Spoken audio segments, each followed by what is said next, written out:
Hello. Hello. बोलिए बोलिए। हाँ जी, सदगुरु कबीर साहब की जय। ऐसा मत कहो। सदगुरु सत कबीर साहब की तो सदा ही जय है, जय रहेगी। बराबर। सदगुरु कबीर साहब जो है हमारे प्राण में बसते हैं। आपका हमने पढ़ा, बहुत हमको अच्छा लगा। मैं बहुत दिन से ढूंढ रहा था इस चीज को। हाँ हाँ, जो आपने लिखा था उसको मैं बहुत दिन से ढूंढ रहा था। और मैं भ्रमित था, बहुत बातों में मैं भ्रमित था। आपकी बात से हमारा भ्रम बहुत दूर हो गया, एकदम दूर हो गया।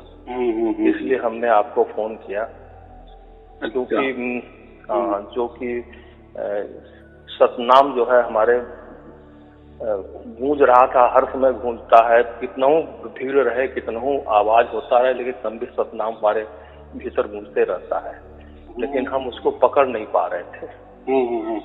अब हमको आपके माध्यम से जो है समझ में आया कि नहीं, वही सतनाम है, वही सदगुरु है। हमने बहुत प्रार्थना किया कबीर साहब से कि आप हमको मार्गदर्शन दीजिए।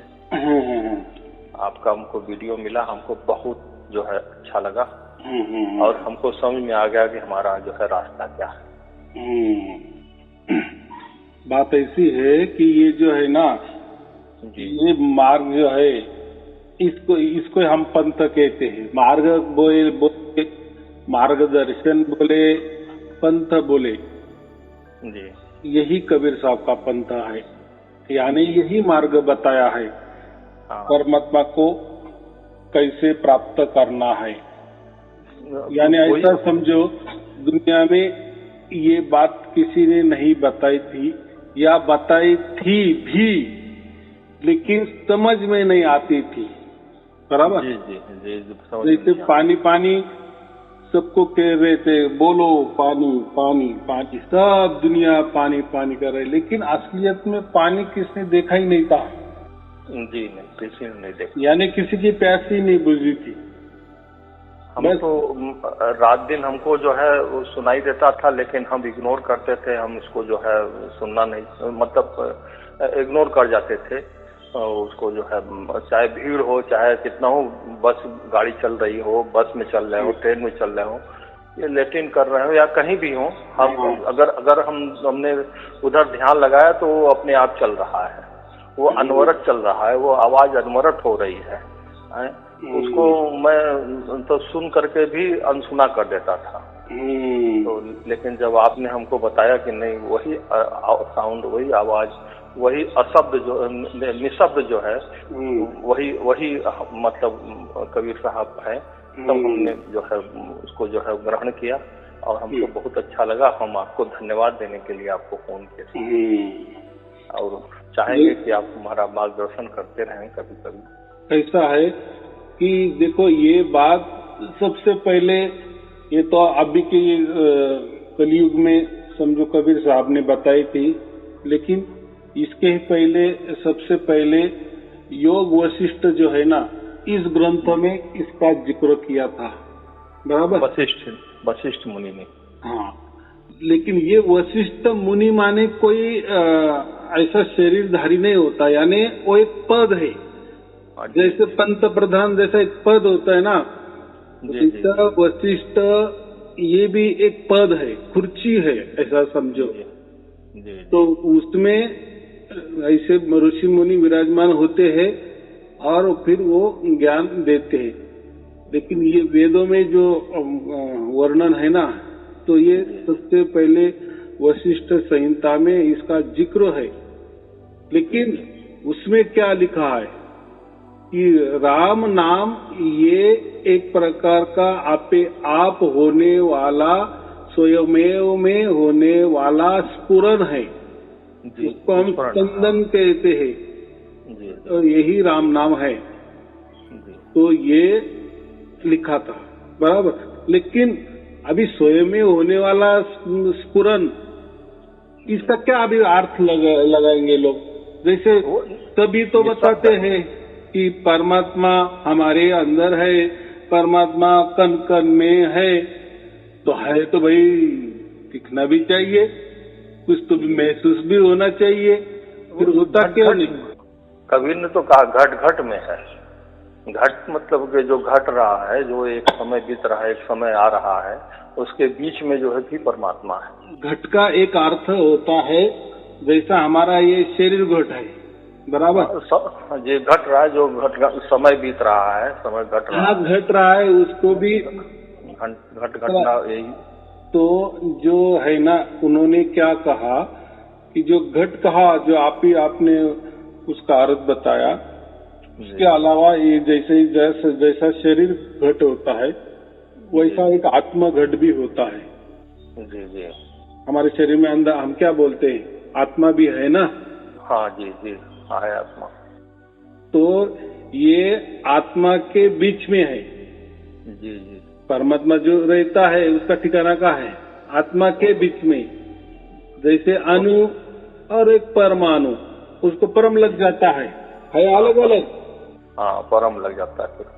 हाँ, यानी ऐसा समझो, समझने के लिए फिर तो क्या हो जाएगा, मैंने ऐसा कह दिए कि फिर आत्मा ही परमात्मा होता है, ऐसा हो जाए। ऐसा नहीं, ये लोगों ने उसका समझ में नहीं आया तो अलग अलग औरत निकाले। ऐसा होता है ना, किसी जैसे कोई हमने हल्की सी कोई चित्रकारी बना ली और 10 लोगों को पूछा कि भाई ये चित्रकारी क्या है, तो जैसा जिसका दिमाग, जैसी जिसकी बुद्धि, जैसी जिसकी प्रतिभा, उसी हिसाब से वो बोल देगा कि ये मुझे ये चित्र में ये लग रहा है, दूसरा बोलेगा मुझे ये लग रहा है।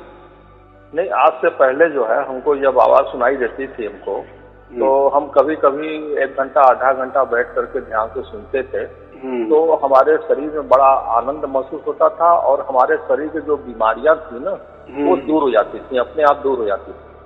तो हमारे शरीर में कोई बीमारी ही नहीं रह जाती थी। और ईश्वर की कृपा से जो है अभी भी कोई बीमारी नहीं है हमारे शरीर में। तो वो जो है वो हमको लगता है कि उसी शब्द का ही जो है प्रभाव था, जिसकी वजह से जो है वो बीमारी और तनाव ये सब सारा चीज दूर हो जाता था हमारा। लेकिन वो हम जो है कभी कभी जो है घड़ी मिनट 10 मिनट 5 मिनट के लिए करते थे, लेकिन अब तो हमको चूंकि हरदम सुनाई दे रहा है तो हमको हरदम सुनना है इसको। जब जहाँ जा रहे हैं वहीं सुनाई दे रहा है तो हमको वही सुनना, उसी में लगे रहना है। तो शरीर से क्या मतलब है? शरीर तो आज है, कल खत्म हो जाएगा। शरीर तो नाशवानी है ना।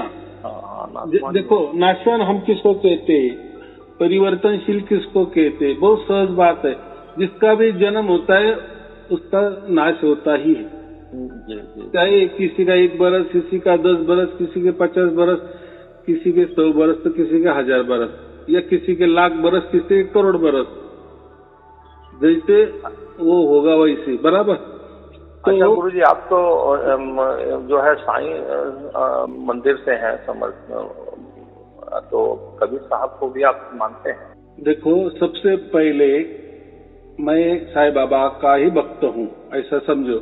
साईं बाबा का भी सेम टू सेम है कि सबका मालिक एक, सबका मालिक एक, यानी सबका सभी धर्म हो, पंथ हो, सबका मालिक एक। उन्होंने वही इशारा किया था, कबीर साहब ने वही इशारा किया है, बराबर। बाकी कुछ नहीं है। हम तो यहीं काशी से ही बोल रहे हैं, बनारस से बोल रहे हैं। हाँ, तो यहीं पर कबीर साहब का जन्म भी हुआ है, यहीं पर जो है उनका सब आश्रम वगैरह भी है। हाँ, बराबर। जब पढ़ते थे, छोटे थे, तब हम उनके आश्रम में खेलते थे जाकर हम लोग, कबीर मठ में।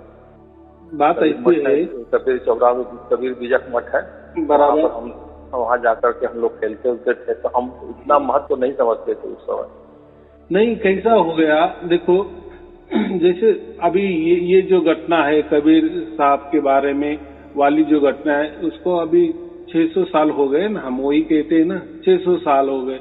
तो जैसा दिन ब दिन तो विचारों में, तत्व ज्ञान में सब अलग अलग ही हो जाता है ना, लिखाई में, पढ़ाई में, समझने में, सब में परिवर्तन आते हैं। परिवर्तन धीरे धीरे धीरे धीरे आ जाता है। जी जी। मैं तो वही कहता है ना, 10 आदमी खड़े कर दो, 10-10 फीट के अंतर में, किसी पहले को एक कुछ तो भी छोटा सा कथा सुना दो, उसको बोलो को तेरे बाजू में जो 10 फीट अंतर से वो खड़ा आदमी है उसको यही बात तू कह दे, फिर वो दूसरे को वही बोलो कि तूने अभी जो पहले से बात सुनी वो तीसरे को तू जाके उसके कान में बोल दे। ऐसा करते करते 10वां जो होता है ना, उसको अगर पूछा ना 90 ने तुझे क्या बताया कथा, तो सब अलग ही निकलेगी वो, उसमें जोड़ जाड़ के ऐसा वैसा करके, तो ऐसा क्यों हो गया? तो ये तो 600 साल की घटना है ना जी, 600 साल बीत गया। तो जिसको जैसा लगा कबीर साहब के बारे में वो है, लेकिन जो कबीर बीजक है ना, ये सबसे पुराना, यानी सबसे पहला बीज। अभी कबीर बीजक मंदिर है यहाँ पर बनारस में, बराबर, कबीर चौरा पर है, बहुत बड़ा जो है मठ है वहाँ पर। तो कबीर साहब का कबीर बीजक ही महत्वपूर्ण ग्रंथ है। बाद में बहुत सारे ग्रंथ लोगों ने निर्माण किए, बहुत सारे, इन्हें ऐसा समझो 50 बरस हो गए कि अलग ग्रंथ, कोई 50 साल और अलग ग्रंथ, ऐसे ऐसे करके बहुत सारे ग्रंथ बने हैं, लेकिन सबसे मूल ग्रंथ बीजक है।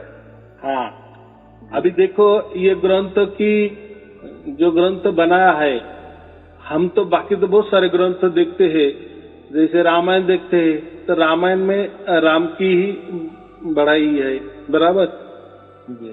गीता में कई देखा तो श्री कृष्ण जी की बढ़ाई है, विष्णु पुराण में विष्णु जी की बढ़ाई है, शिव पुराण में शिव जी की है, सप्तशती जो दुर्गा भागवत कहते हैं उसमें देवी को ही सबसे बड़ा कहा है। तो हर जो भी ग्रंथ है ना, उसमें कोई तो भी नायक बनाया है, या वही देवी या देवता उसको बड़ा माना है, सबसे बड़ा। हम बहुत और लोगों का भी देखे, जैसे जी का देखे हैं, लेकिन हमको उनका जो है तत्व ज्ञान समझ में नहीं आया। उन्होंने जो है वो बताया कि जो है ओम तत्सत क्या इसे बोलने के लिए है, तो इसी वीडियो हमने देखा था उनका, लेकिन हमको वो सब समझ में नहीं आया। लेकिन जो आपने बताया ना, वो हमको लगा कि हम जैसे हम ही फॉलो कर रहे हैं आपको, एकदम हमारे, हमको आपका बताया हुआ हमारे अनुसार हमको लगा। बाकी और लोगों का जो है हमको लग रहा था कि जैसे कुछ मिलावट है उसके अंदर। मिलावट नहीं कहना, मिलावट माने ऐसा कि उन्होंने उनके मर्जी से बनाया। जैसे बोलते हैं ना कि जो उपनिषद है, वेद है, तो जो बनाने में 300-400 ऋषि मुनि जो इकट्ठा आ गए, या ऐसा समझो काल में कभी 50 ऋषि, तो बाद में 100 ऋषि, तो ऐसा समझो कि पूरा जो वेद है ना बनाने के लिए, वेद हो उपनिषद हो, तो 300-400 ऋषि उनको लग गए, ऋषि मुनि ने लिखे, ऐसा समझो, बराबर। तभी वो तैयार हो गया। तो उसे में जैसे पुरुष थे तो उसमें स्त्रियां भी थी, यानी ऐसा समझो 300 में से 100 भी स्त्रियां भी थी। लेकिन देखो कालमान के बाद में वही वेद पढ़ने को नहीं देते थे। ऐसा होता है ना, जैसा दिन जाता है, वेद सबसे पुराना, बराबर। जी, सबसे पुराना वेद। हाँ, तो मुझे इतना ही कहना है कि ये जो बात है ना, इसी में मुख्य तरह योग वशिष्ठ में ये लिखा था, तो आत्मा के अंदर ही परमात्मा होता है। माने कि जो वृक्ष होता है उसमें जो फल आता है, फल में ही बीज होता है, बराबर। तो लोग बताते हैं कि आत्मा परमात्मा का कहीं आवागमन है ही नहीं, वो हर समय हर जगह विराजमान है, न वो आता है न जाता है। हाँ, बराबर है। तो उसका अर्थ क्या है, और इन्होंने क्या बताया, मैंने क्या बताया कि जो परमात्मा का जो रास्ता है ना, आत्मा से ही गुजरता है। हाँ, वो हर जगह हर समय विराजमान। तो आपको, जैसे आप किसी शहर में रह रहे हो, अगर आपको कहीं जाना है, आपका शहर छोड़ के दूसरे शहर में जाना है, या दूसरे स्टेट में जाना है, या दूसरे विदेश में जाना है, तो आपके टिकट के ऊपर वही लिखा होता है ना, पहला आपका शहर का ही नाम होगा ना, जी जी जी। समझो आप दिल्ली से और अब आप अमेरिका जा रहा है तो टिकट वही लिखा होगा ना, दिल्ली से अमेरिका, बराबर कि नहीं? दिल्ली से महाराष्ट्र, दिल्ली से जहाँ भी हो, तो दिल्ली में उसमें मुख्य आ गया ना। तो ऐसा ही परमात्मा का जो मार्ग है ना, परमात्मा अगर ढूंढना है ना तो वो हमारे आत्मा के अंदर ही है, बराबर? जी, आत्मा से ही हम जा सकते हैं, तभी हमको परमात्मा मिल जाता है। और बाद में फिर उसका अर्थ क्या कर दिए कि आत्मा ही परमात्मा हो जाता है। जी जी जी। जैसे मैंने अभी परमात्मा मैंने वही कहा कि एक वृक्ष में जैसा फल आता है ना, तो फल में तो बीज तो होता है कि नहीं? जो जी फल होता है उसमें बीज तो होता ही है, तो बीज तो अलग है और वो जो वृक्ष है वो तो अलग है ना, बराबर? मैं इधर 3-4 दिन से बहुत व्यग्रता से जो है कबीर साहब को प्रार्थना कर रहा था मैं कि हमको कोई मार्गदर्शन दीजिए, हमको जो है रास्ता नहीं दिखाई दे रहा है, हमको समझ में नहीं आ रहा है कौन सा हम जो है ध्यान करें, कौन सा जो है अब जो है जो प्रार्थना करें कि हम जो है कौन सा ध्यान करें, कि अनहत का करें, क्या करें। हम सब तो कर चुके हैं, तो अब कौन सा ध्यान करें। तो हम बड़ी व्यग्रता हमारे अंदर थी, 3-4 दिन से हम जो है उनको याद कर रहे थे कबीर साहब को। आपका हमको वीडियो दिखाई दिया तो हमको लगा कि हमको जो है कबीर साहब ने हमको रास्ता दे दिया। बराबर। अभी आपने जैसा कहा ना, तो मैंने वही कहा कि परमात्मा अगर प्राप्त करना है तो आपको आत्मा से ही परमात्मा तक जा सकते हैं, दूसरा कोई मार्ग नहीं है, बराबर? अगर परमात्मा को प्रकट होना है ना, उसके लिए आत्मा की जरूरत है, बराबर? जैसे हम बाप और बच्चा, देखो इसमें पहला बाप होगा, बाद में बच्चा आया है ना। जी जी। तो हमें तो ये दुनिया में तो आत्मा तो दिख रही है ना, जी जी। लेकिन उसका भी कोई तो बाप होगा कि नहीं? जैसे हम है, लेकिन हमारे पुरखे कहाँ दिख रहे हैं अभी? अगर मैंने आपको कहा कि देखो आपका जन्म तो यानी आपका तो कोई बाप तो पिताजी होगा कि नहीं, इसलिए आपका जन्म होता है ना। चलो आज है तो आप दिखा सकते हैं कि हाँ ये देखो ये मेरे पिताजी है, बराबर? जी सर। अगर उनको कहो कि चलो ये तो हो गया, फिर वो आपके पिताजी को हमने कहा कि आपके पिताजी कहाँ है, तो कहीं ना कहीं एक तो आ जाएगा बिंदु ना कि नहीं है, अभी वो नहीं है, बराबर? जैसे आपके दादा परदादा अभी नहीं होंगे जी, लेकिन आप तो हो ना।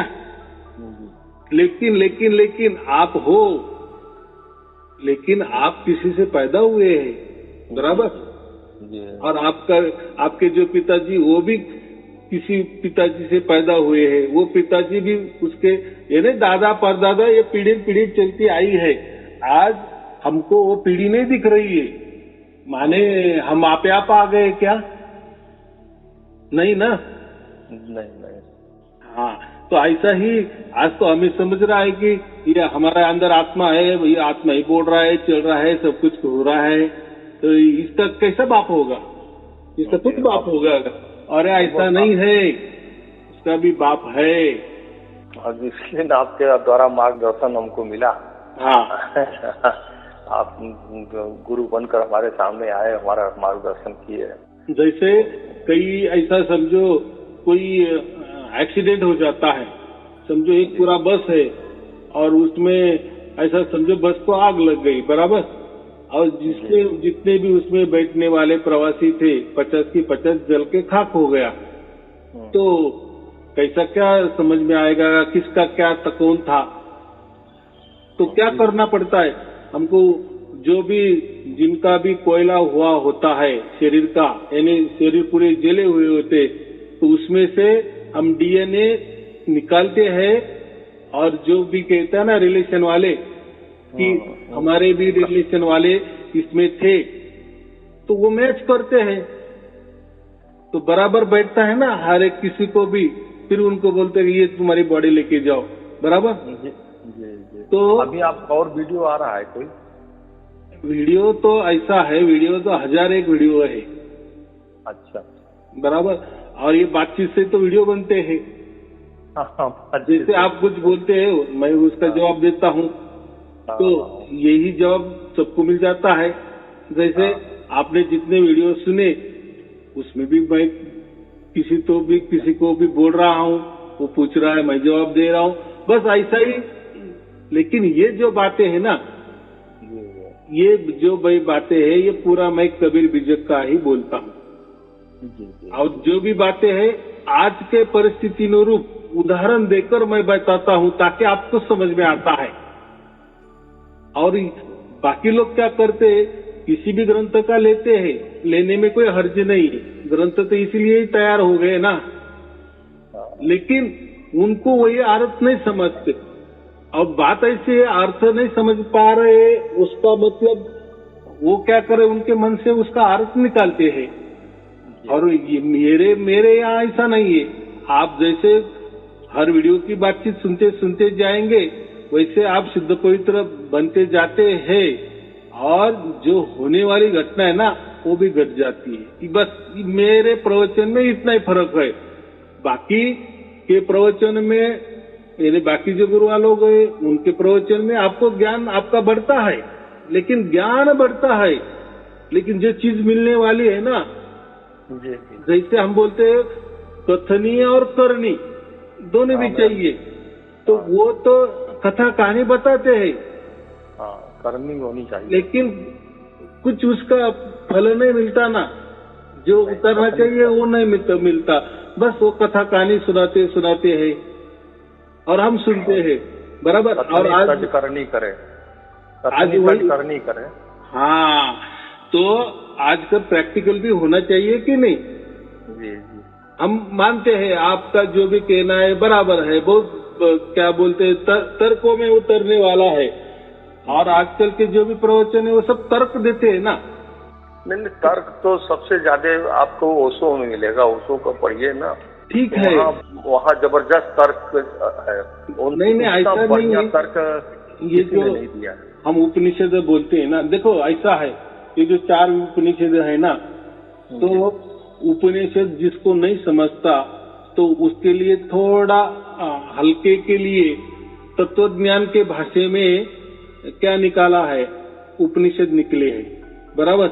यानी वेदों की भाषा अगर आपको नहीं समझ में आ रही है और वेद आपको अगर समझने हैं, तो आपको उसका जो वेदांत है यानी उपनिषद है, जो भी 1 से 8 हो गए, जितने भी हो गए, तो वो उपनिषद आपको पढ़ने पड़ेंगे। तो उपनिषद से आपको क्या होता है, एक हल्का सा वेद समझ में आता है, बराबर है। तो वेद कठिन है समझने के लिए, लेकिन थोड़ा अच्छा लगता है कि जब हम उपनिषद पढ़ते हैं ना, तब हमें तो थोड़ा सा ऐसा समझो 50% वेद समझ में आते हैं, बराबर जी। और उसके आगे जो पुराने निकले हैं, पुराण जो के बोलते कथा कहानी, तो वही उपनिषद की या वेदों की कथा कहानी में रूपांतरित हो गया है।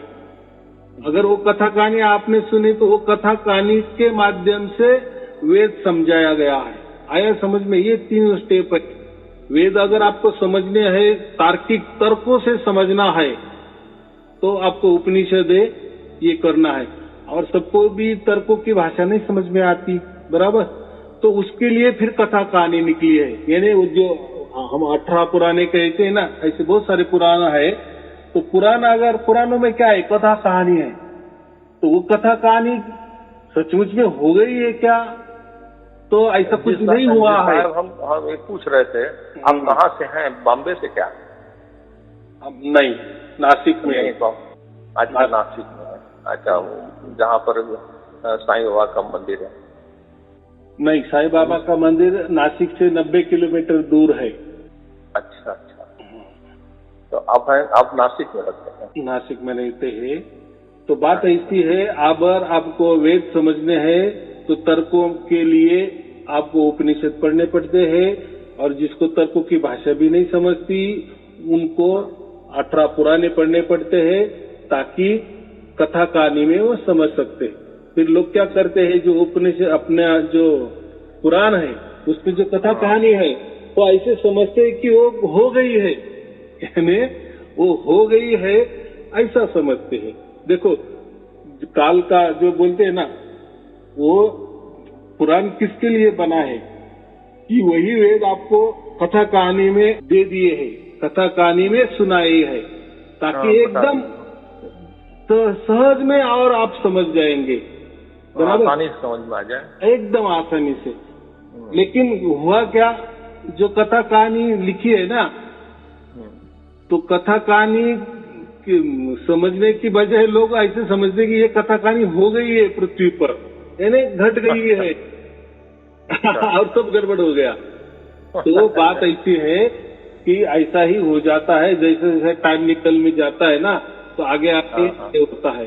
तो कबीर साहब ने जो पहले कबीर बीजक लिखा है, उसको बीजक नाम के लिए बीज मुख्य, उसमें सब कुछ आ गया है, बराबर। लेकिन बीजक के बाद में देखो बहुत सारे ग्रंथ तैयार लोगों ने किए हैं, कबीर साहब के नाम पर ही किए हैं, कबीर साहब के ही दोहे उसमें है। लेकिन साहब तो अपने से कुछ लिखे नहीं है, तो उनके सब शिष्य लोग पहले के जमाने में लिखने वाली कोई बात ही नहीं होती थी, बराबर। वही वहाँ का सब कागज वगैरह था, कहाँ लिखाई की कोई साधन था, वो तो था होगा, वो तो बहुत जो राजे रजवाड़े जो बड़े बड़े होंगे उनके पास होगी कोई तरकीब। कोई पहले के जमाने में चमड़ी के ऊपर लिखते थे, फिर कोई जो कपड़ा रहता है उसके ऊपर लिखते थे, लेकिन वो सीमित थी, बहुत सीमित थी। तो पहले के जमाने में जो अभी बड़े बड़े जो वेद है ना, वेद ये लोग मुखद्वत करते थे, यानी ऐसे उनके दिमाग में पक्के बैठ जाते थे ना कि एक बार हमारे मस्तिष्क में वो प्रिंट हो गया कि बस वैसे के वैसे वो चलते हैं। तो वेद कोई ऐसा कोई ग्रंथ हमें उपलब्ध नहीं है, बराबर। लेकिन जैसे जैसे सबसे पुराना जैसे लोगों के दिमाग में था, वैसे के वैसे अगली पीढ़ी को, फिर अगली पीढ़ी को, ऐसा वो होते होते आ गया। तो ऐसे ही कबीर साहब दोहे बताते थे, लोग याद रखते थे, बराबर। तो उनके सबसे करीबी हम जो बोलते ना धर्मदास थे ना, तो बाद में उन्होंने वो अभी हम ये सोचते हैं ना कि हमारे दिमाग से जो है विचार जो है कुछ कम हो जाए, जो कि बहुत तनाव देता है, जो डिप्रेशन में ले जाता है विचार, इस तरह का विचार जो है खत्म हो जाए, तो वो जो है बस उसी ध्यान से ही होगा जो उसका निःशब्द का ध्यान करेंगे, निःशब्द गूंज रहा है, उसी का ध्यान से ही शायद हमारे ख्याल से जाएगा। नहीं देखो, इसलिए आपको कबीर बीजक मैं चाहे तो देता हूँ, मैंने जो भी बातें बताई है पूरे 1000 प्रवचन होते हैं उसके ऊपर ही है, लेकिन ऐसे मैंने कभी बताया नहीं है कि ये कबीर बीजक का मैंने लिया है, ये मैं अब भी बताने लगा, बराबर। फिर लोग क्या बोलते यार, फिर वो जैसे रामायण वाले रामायण पढ़ के बताते, आप वैसे हो कथा कहानी वाले वाचक, कथा वाचक हो, ऐसा हो जाता ना।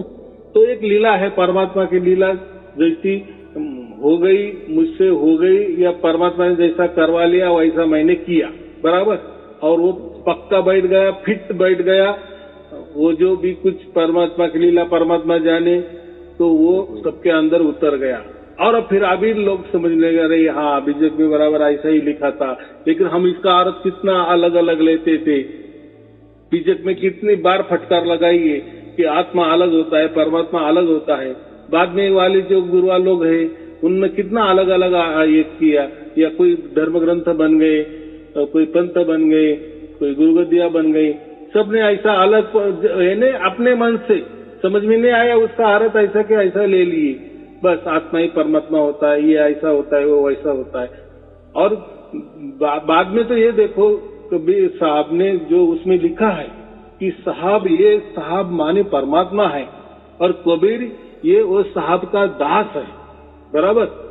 इतना 1000 बार वो कबीर बीजक में लिखा है, 1000 बार कहा है कि आत्मा अलग है, परमात्मा अलग है, 1000 बार कहा है कि ये जो कुछ है ना, ये प्रकृति, ये ब्रह्म है, ये धोखा है, ऐसा 1000 बार कहा है, बराबर।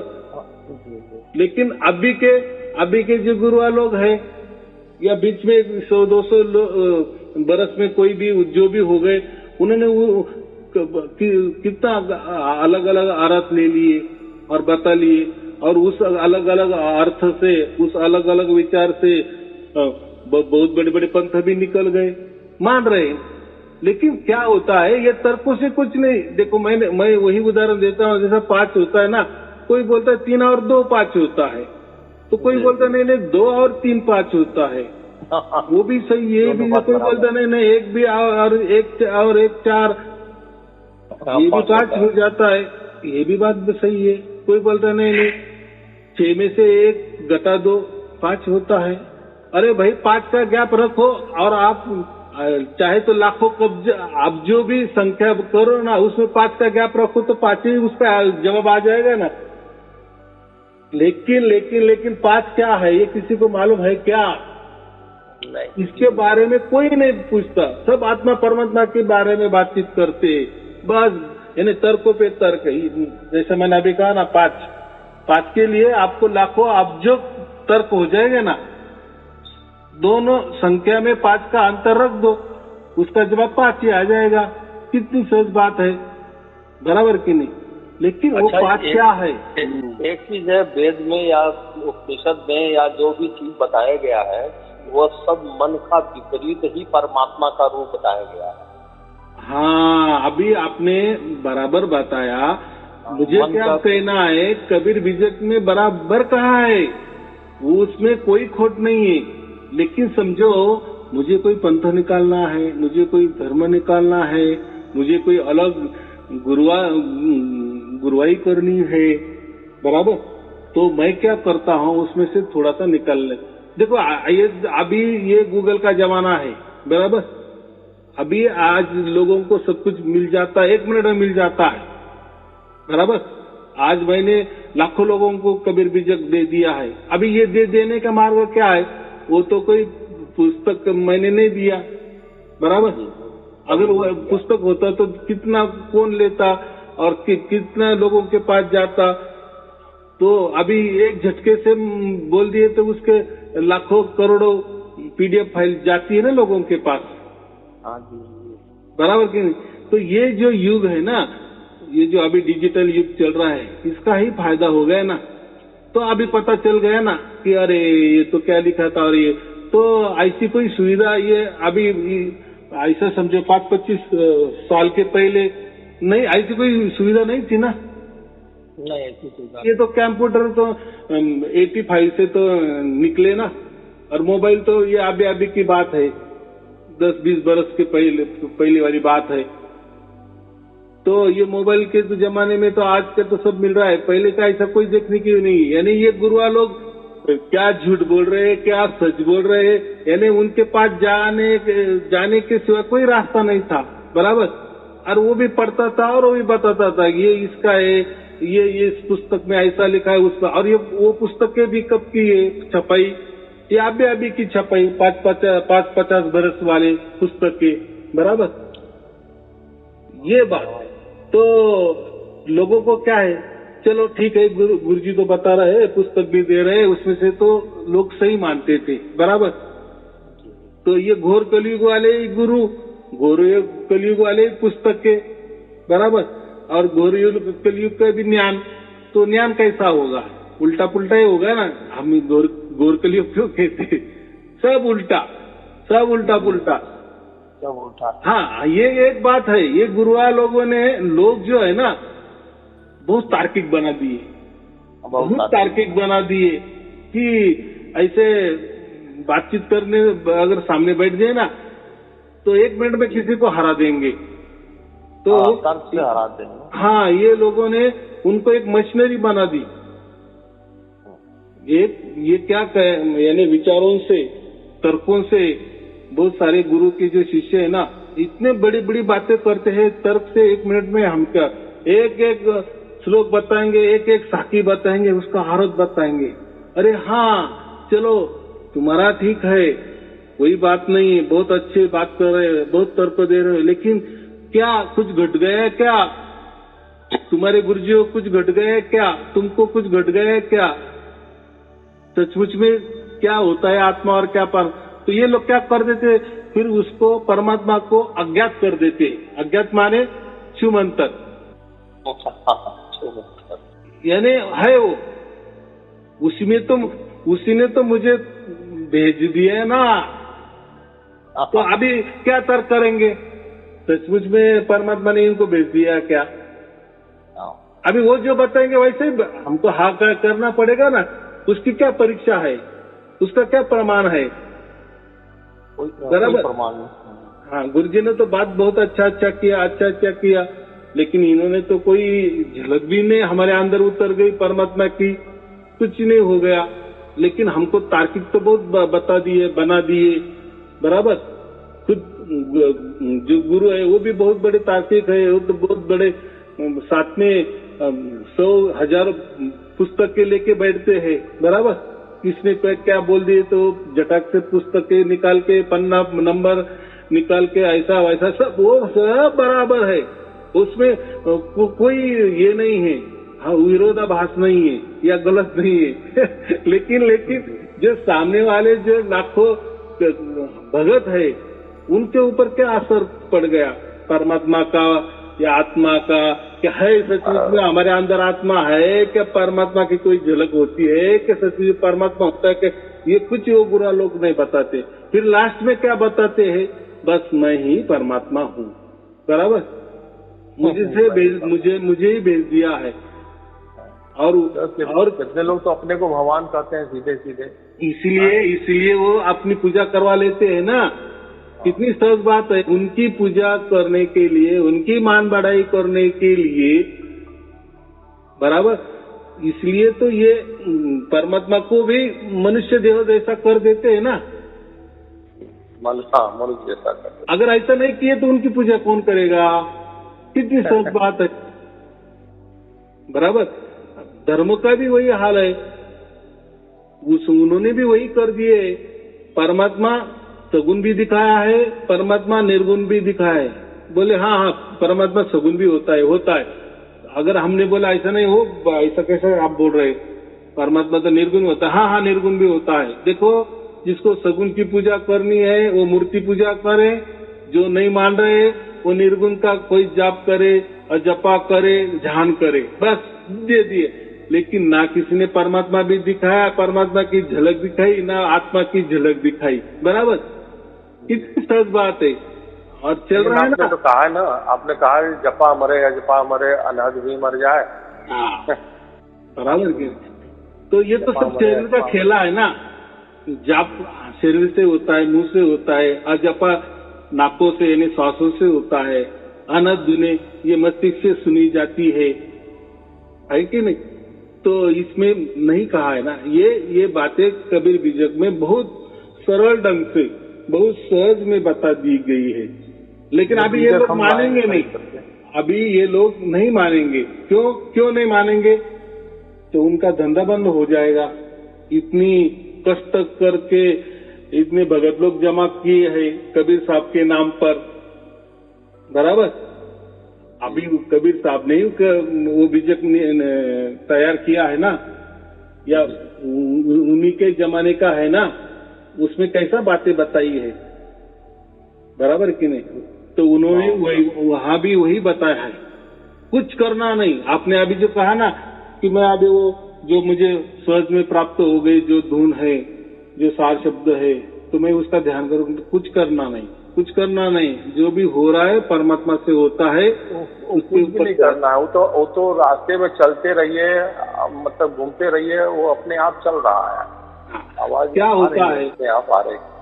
हमारे से जो भी होता है ना, वो उसमें ज्यादातर मन आता है। बराबर। मन से आप वो धुन सुनेंगे तो वो उसकी जरूरत ही नहीं ना, वो कुछ करना ही नहीं ना। देखो, आपका भाग्य का ये हो गया, उदय हो गया, तो आप वो आ गई। तो आप क्यों वो चालाकी कर रहे हैं कि अभी मैं उसके ऊपर ध्यान दूं? नहीं, वो गलत है। यानी हम परमात्मा का ने जो प्रसाद दिए है, गुरु प्रसाद जिसको हम बोल रहे हैं, उसका हम अपमान कर रहे हैं। वापिस हम ध्यान क्यों कर रहे?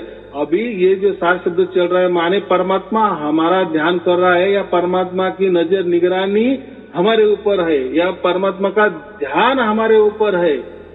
परमात्मा की ओर से वो हमारा ध्यान कर रहा है। और हम अगर उल्टा करेंगे उसके ऊपर ध्यान लगाएंगे तो वो गलत है।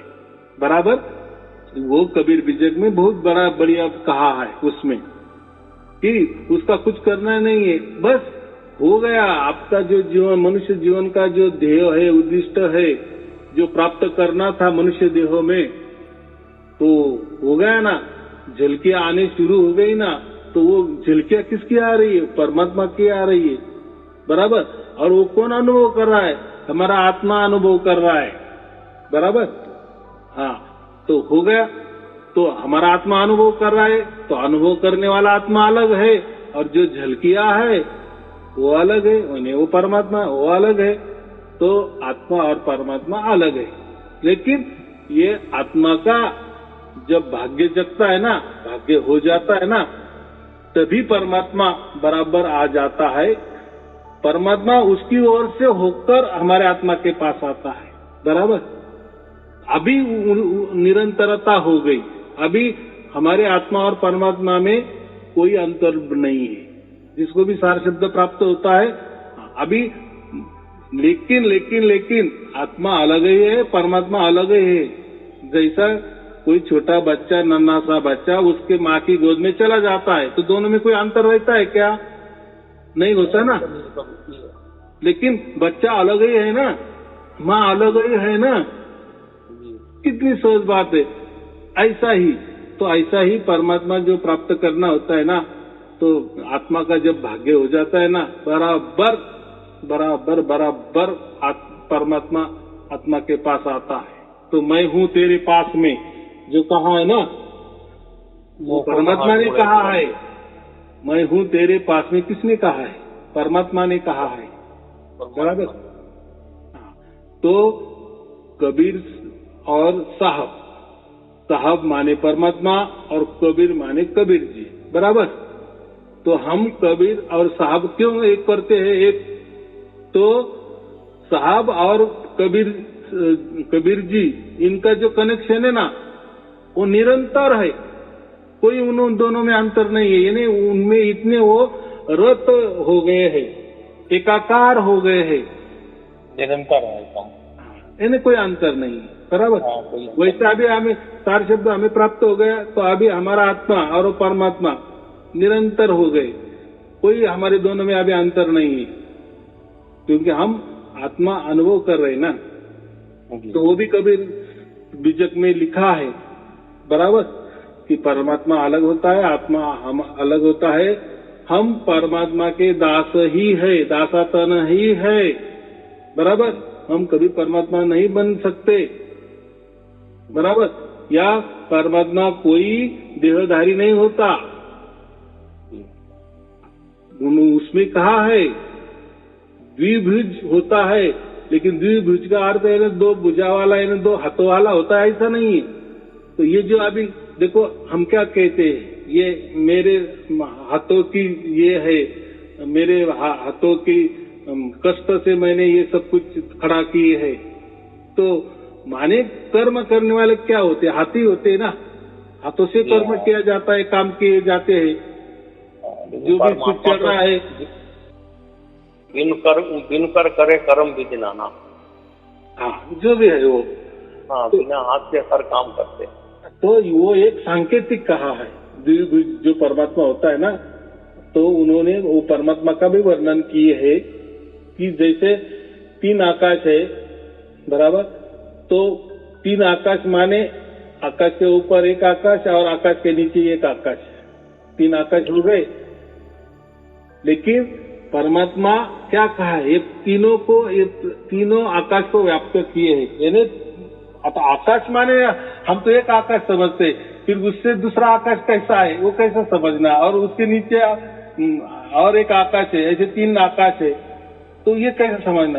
तो उन्होंने वही कहा है, ये समझ लो कि ये पूरे तीन आकाश को परमात्मा खचाखच भरा है, व्याप्त किया है, और पूर्ण रूप से है। तीनों आकाश में परमात्मा पूर्ण रूप से काम करता है, कार्य करता है। कार्य करने की उसकी जरूरत नहीं, लेकिन है परिपूर्ण माने उसको कोई काम करने की जरूरत नहीं। वो थोड़ी अधूरा है कि चलो कुछ काम करे, हम पूरा हो जाए, या ज्यादा काम हो गया कोई काम का नाश हो जाए, ये तो प्रकृति वाली बात है, प्रकृति में हो पाता है, ज्यादा कम ज्यादा हो जाते, लेकिन उसमें क्या कहा है, परमात्मा परिपूर्ण है। माने उसमें एक क्या सुई की नोक में जो इतना भी कहीं कम नहीं है और ज्यादा भी नहीं, वो बस परिपूर्ण है उसको उसके हिसाब से, बराबर। और उसमें हम रहते हैं, तो उसमें बहुत सारा लिखा है, वो भी वर्णन किया है, और उन्होंने वो भी लिखा है कि मेरा रिश्ता ऐसा है समझो परमात्मा से, कि परमात्मा की मैं पूरी जानकारी मैं आपको देता हूँ, बराबर, इसलिए मैं उसका दास हूँ, ऐसा कहा है।